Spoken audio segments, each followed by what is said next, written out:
You have found why we are Christians. My name is Kent Philpott, and we're going to be talking with Rich Robinson. And we're going to be hearing all kinds of things that he has to say. And so welcome, Rich. Thank you, Kent. Great to be here. Glad you're on the program.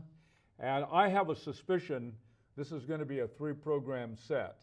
Usually we do 2, but I think after reading all the stuff about you, Rich, we're going to do that. Now, I got to ask you, how did a nice Jewish boy like you get the name like Robinson?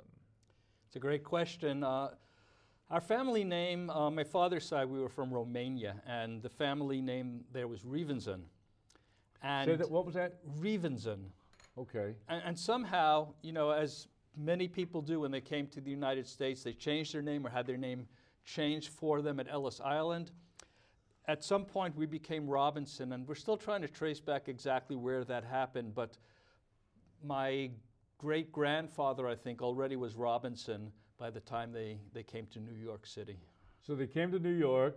Now, so your father's side from Romania. Yes. Your mother's side from someplace else, I think. So on my mother's side, her father was from Russia, and her mother was from a branch of our family that was actually in France. They also originally came from Russia, from Bialystok, but they all moved to Paris. They really became very French. They adopted the name Chacher. And and then after a while, they also moved to New York City, except for one of those members. But your parents were born here in the U.S. They were born in the U.S., yeah, definitely, Okay. in the Bronx. In the Bronx. And now that's where you got your start, in the Bronx. I was born in the Bronx, lived for a few years in Queens, but most of my memories are from growing up in Brooklyn. We moved to a neighborhood called Canarsie. Canarsie. Which is also where the CEO of Starbucks happens to be from, Howard Schultz. Okay. But they don't give me any additional discounts at Starbucks because of that. I don't know why, but they don't do that. But yeah, so we lived in Canarsie, and I lived there till I went off to college. Really, that was my formative years was in that neighborhood. In Canarsie. I've never been. I've been in New York a couple times. I think I was in Brooklyn once. Yeah. Driving through on my way to Manhattan. But what was it like living in New York City, growing up there, your high school years in Brooklyn? Well, actually, my high school years were in Manhattan because I went to Stuyvesant High School, which was a subway ride into Manhattan from Brooklyn. Okay. Yeah, but I mean, in Canarsie itself, the newer section was Jewish, the older section was Italian, and I myself went to Temple Emanuel of Canarsie, which was on Rockaway Parkway, the main drag, opposite Grabstein's Deli. Now, I've heard of that place. I don't know if you have, really. Is that famous Grabstein's Deli? No. Not famous? No, it's obscure. It's very obscure. You may be thinking of Katz's or Carnegie. Now, you say that they had really good steaks there. Good Romanian tenderloin steaks, yeah. Okay. They did, and they've closed down now. The neighborhood is no longer really a Jewish neighborhood. The temple's still there. But it was a great place to grow up. It was a safe place for kids. I enjoyed my years there. Now, what's it? I'm going to guess it's a Reformed? Reformed temple. Reformed, okay. Yeah, so to be honest, my family was pretty secular, Reformed Jews. Faith in God was not something we talked about a whole lot. One exception was my mother's father, so my maternal grandfather. He had grown up a lot more religious, he and his brothers. And so he was sort of the one who really taught me a lot about Judaism. He taught me to say some of the prayers. He brought me to the synagogue with him. And I think he was probably the strongest religious influence in my family. And I have great memories of my Jewish friends from my synagogue. There were the Sanit twins that I always got mixed up, never got their names right, no matter how many times I tried. So many other people, the class clown, I remember him. I'm now friends with him on Facebook. So many other people that just bring back great memories. Now, were you bar mitzvahed? At Temple Emanuel, studied actually after regular school during the week, twice, 3 times. Went to Hebrew school for bar mitzvah prep. 1966, had my bar mitzvah in the temple. We had the reception, because you always have to have a big reception after the bar mitzvah. We had the reception in Long Island. As I remember, we had an Italian MC at the place, which was called Monty's, and they recorded all of this on the obsolete format reel-to-reel tape. And I got a copy of that. And partway through the tape, you can hear one of my relatives starting to argue, or one of the guests arguing with the MC, I don't know over what. Very New York, very Long Island, and it was unique. That's great. What kind of a preparation was it? You said a little bit, Rich, to get ready for the bar mitzvah. Did you learn to speak Hebrew at all? Not in a way that was conversational Hebrew today. What you learn is you learn enough Hebrew so that you can chant your portion of the scripture. And so what happens is you read from the Haftarah, which is the corresponding portion to that week's reading from the Torah. And then you have a reading from the prophets or some other book. So you learn enough so that you can read the sounds, chant the melodies, read the text, but you don't really learn the meaning of what you're reading. But the advantage was that you learn the alphabet from a very young age, and I can fluently really read through Hebrew texts, especially in the Bible, where they give the vowels, not so easy in modern Hebrew. But it was preparation, that plus Jewish history, other subjects. I can't remember what all it was. But the whole idea, get you ready for the big day. You're going to be there. You're going to chant your Haftarah portion. If you make a mistake, they'll tell you. You go back, you correct the mistake, you keep going. Wow. And so you're about 13? I was 13. You were 13. Okay, that's usual. Yeah, that is the age for boys. Yeah. That's okay. So a Reformed temple, your bar mitzvah. Did you come across with any idea about God at all? Did you have much of a God concept from that? We probably talked about it in Hebrew school, maybe talked about it occasionally at home, but it was nothing that was really front and center. The one memory that stands out for me is that at some point my parents quoted from the Bible, or thought they were quoting from the Bible, and I guess I asked, where do we all come from? And there's a verse in Genesis that God created man out of the dust of the earth, according to the older translations. So they told me we're made out of dust. So I looked under my bed and saw these balls of dust there.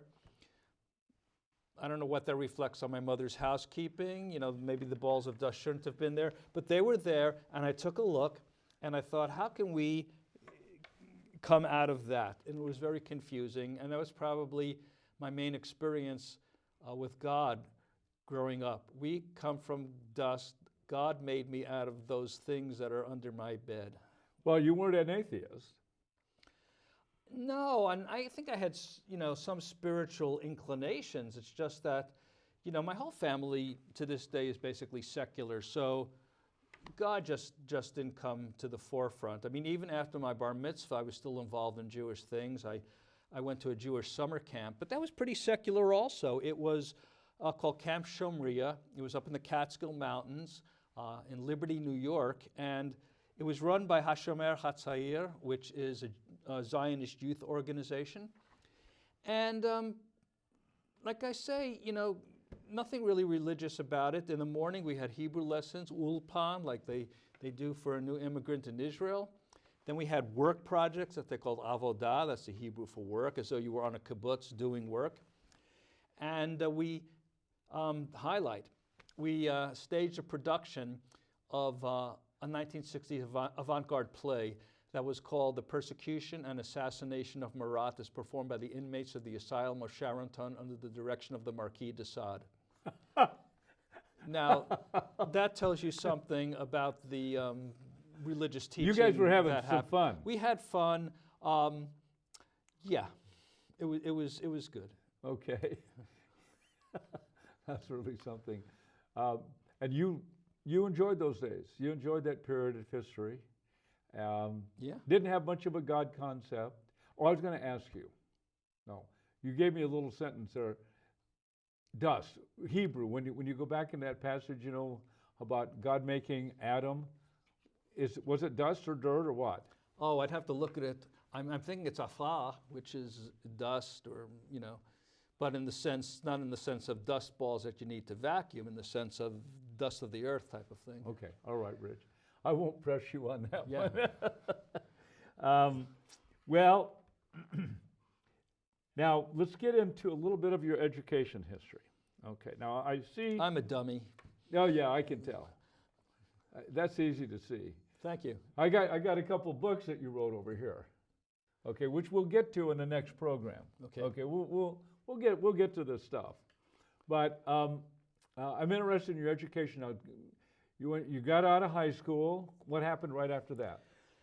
Got out of high school, spent my first year at an engineering school and realized that wasn't for me. And then I transferred over to Syracuse University, and that's where I stayed till I got my BA, which ended up being in English literature, actually. You end up going to a Christian seminary. Now, it was Trinity Evangelical Divinity School in '78. Now, where's that located? It's outside of Chicago, north side, Deerfield, Illinois. Okay, how did you get there? So here's where we get back into the religion and spirituality. So even though it was not a religious home, I was always interested in different things. So my dad, probably when I was in high school, shows me a book he has lying around. It has to do with this, I don't know what I would call him, a psychic, a clairvoyant, maybe today he'd be called a New Age guy, named Edgar Cayce, whom people of our generation I was into him too, Rich. People of our generation know about him, exactly. Others may not. He's not so big anymore. But I read this book about him, fascinated me. It got me thinking maybe there is some world beyond, beyond just what we can see. And as I got further into reading about him, the idea was that people would come to him with diseases that they had that the doctors couldn't cure. He'd go into some trance. He would give a very weird diagnosis, prescribe a very weird treatment, and supposedly it all worked. I didn't do any research or fact-checking, but I said, this is really interesting. Wow, this sounds like it's a doorway into something that's beyond this life. And then he ended up saying things about Jesus also. Here's the thing, okay? If someone had come out of a church and started talking to me about Jesus, I would not have been open to that. In fact, the only real interaction I had with somebody about that sort of thing was in junior high school. Is that the same as middle school today? Yeah, I don't know these old terms. Junior high school, I had a Catholic friend who we got talking about religion. He was saying he got taught God was the Father and the Son and the Holy Spirit. I could not wrap my head around that at all. So we moved on to another topic. Otherwise, I had no religious interaction growing up, and like I say, if someone walked up to me out of a church and told me about Jesus, I would have said, no way. So here's the thing. Edgar Cayce's version of Jesus was very Eastern and mystical and New Age, and that's okay for Jews to explore. We today and for the past generation or so have been spiritual explorers. Here in the Bay Area, there's a lot of Jews following Buddhism called Jubus, for real. Jubus, The yes. Jubus, there are Yes. books on the Jubus. Hindus, Jews who practice Hinduism or follow some variety of Hinduism. A lot of spiritual exploration. So for me, a New Agey Jesus was just another thing that was not the church Jesus. I explored it. No conflict, by the way, with my Jewish identity. To me, it was like two separate issues. I know I'm Jewish. I'm going to be involved, Jewish camp, later on in college, Hillel.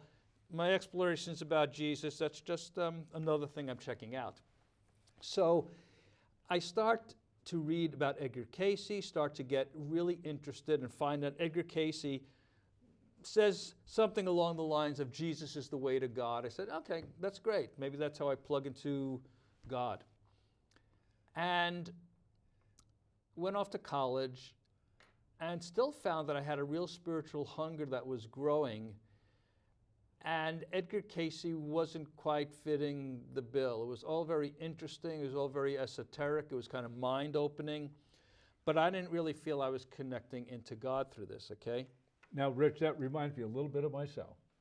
Before I became a Christian, I was into UFOs, and I was into, and I don't know the connection, Bridie Murphy. Have you ever heard of Bridie? I've heard, yeah.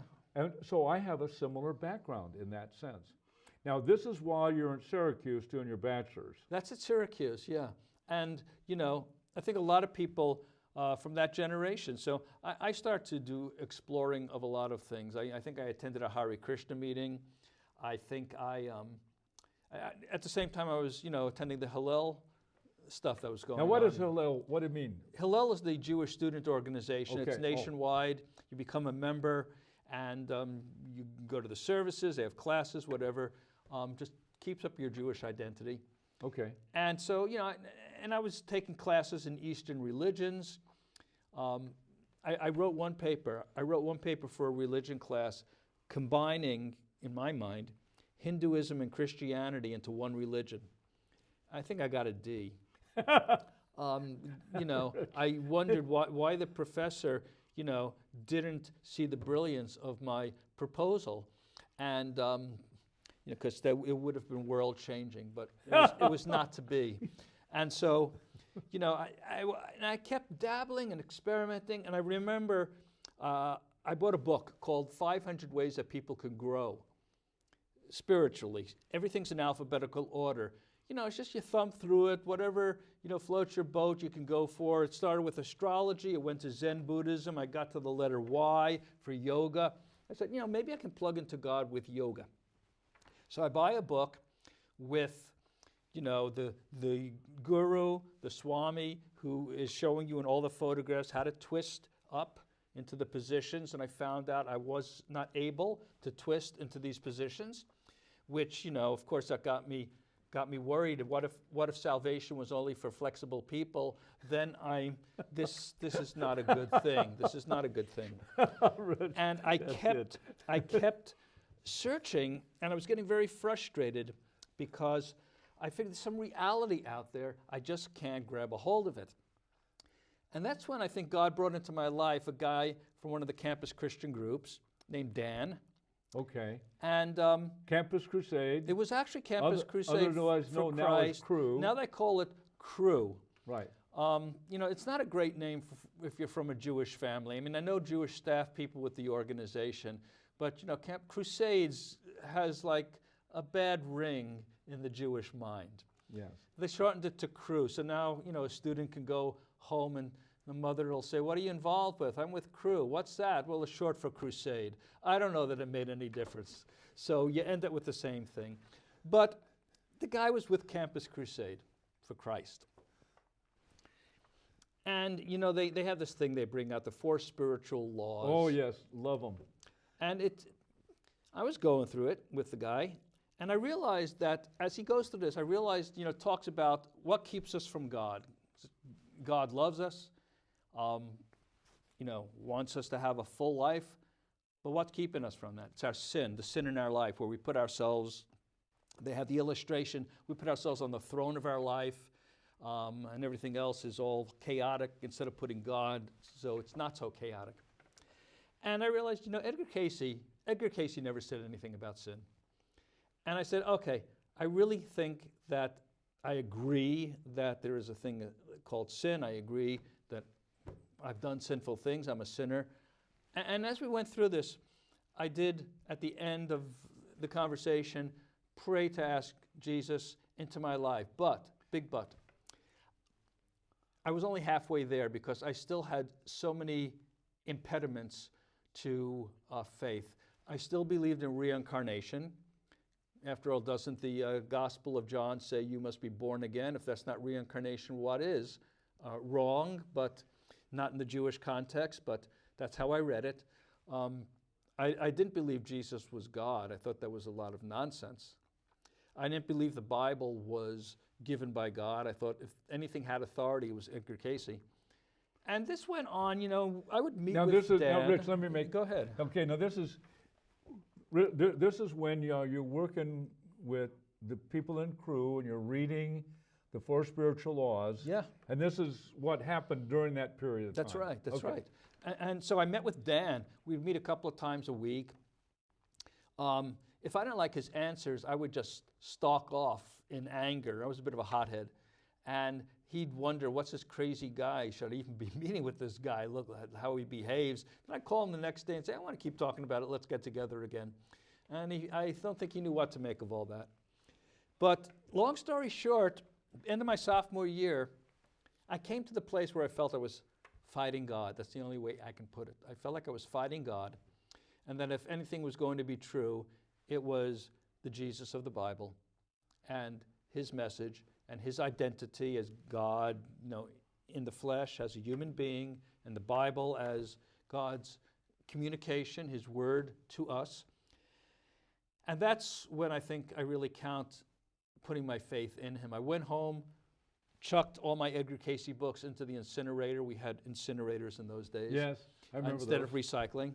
And that's when I count my coming to faith. So around 1973, end of sophomore year. 1973. Okay. That's just as the Jesus People movement was ending. It went from, in my counting, from like 67 to 72, in some places 75. So that fits.